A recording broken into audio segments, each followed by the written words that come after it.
You are looking at video from King County Elections headquarters in Renton, where more ballots were dropped off this morning. You think you've got a busy day? Imagine working there. We've already seen a record number of ballots turned in, and there's still plenty of time to vote before the 8 o'clock deadline tonight. In addition to voting, being able to talk to others about civic issues is fundamental to a healthy democracy. To find out what's being done in our community to keep those conversations going, I'm joined today by Whitney Keyes, the Executive Director of the Seattle CityClub. Whitney, thanks so much for being here on such a busy day. My pleasure. So tell me, how does the CityClub help get local people involved in communities and community civics?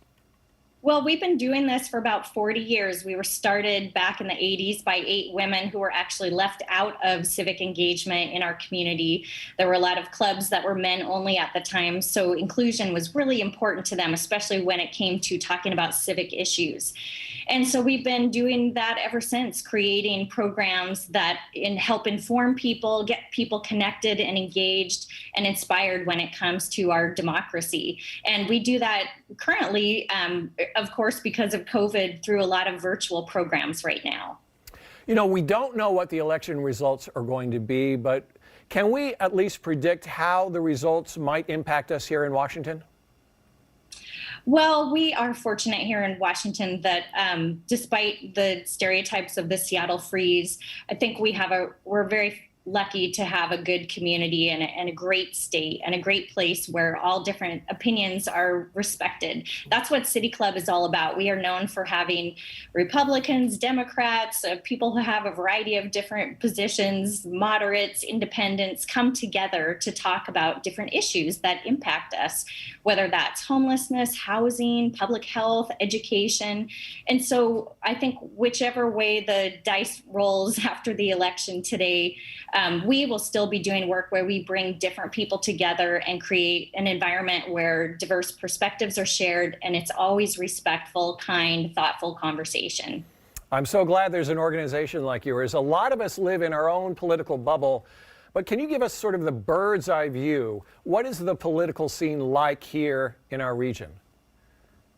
Well, to be honest, in our region, there are certainly people that have different perspectives, again, on some of those issues that I just mentioned, housing, transportation. And so it's important that we listen to other people and try to find common ground. That's really what's been lacking so often in our country and in our community. We really try to do that. City Club, for example, has put on programs in the past year or so around gun ownership and bringing different people together. Some people who feel that we should have, more legislation and more government control, and others that feel like, no, I'm a responsible gun owner. I don't need so much government involvement, and have a conversation so we can really learn about other people. We may not change our perspectives, but at least we understand that there are reasonable, rational people that have different perspectives than we do. And hopefully people can come away learning a little bit about someone else, maybe sometimes shifting your perspective. So I'm optimistic that our organization, there are many other wonderful civics organizations in our community that are doing this important work to bring us together instead of keeping us so divided and separated. So if someone wanted to be part of Seattle City Club, how would they do that? And yeah, that's going to be my question. Sure, it's a good question, because we do have the word club as part of our name, and that originates again from our 40-year history, but we are not a paid membership club, so all people are welcome to the programs that we put on. We do a number of programs. We have civic cocktails, which are held in the evening, hosted by Joni Balter, and those are wonderful programs for about an hour that are also hosted on the Seattle channel and with Town Hall, where you can listen for an hour in the evening about all kinds of different topics. For example, Wednesday night, tomorrow night, we're going to have a Republican and a Democrat talking about the results of the election. And we're also going to have the interfaith amigos talking, who are a number of religious leaders who are going to share how, as diverse as people's spiritual beliefs are, they can come together and we can have some inspiration and hope. So a program like that is available for people. Right now, it's just $5 through Town Hall. If you're under 22, youth are free. And And we have a number of other programs. This month, we're doing civic boot camps where people can learn about how marginalized communities can have a voice in the government. Again, tickets are usually free for people who are 22 and under, and then our pricing starts at $20 because we are a nonprofit and we're struggling like everyone else right now to try to get donations coming through. So we do charge for our programs, but there's no fee to be a member.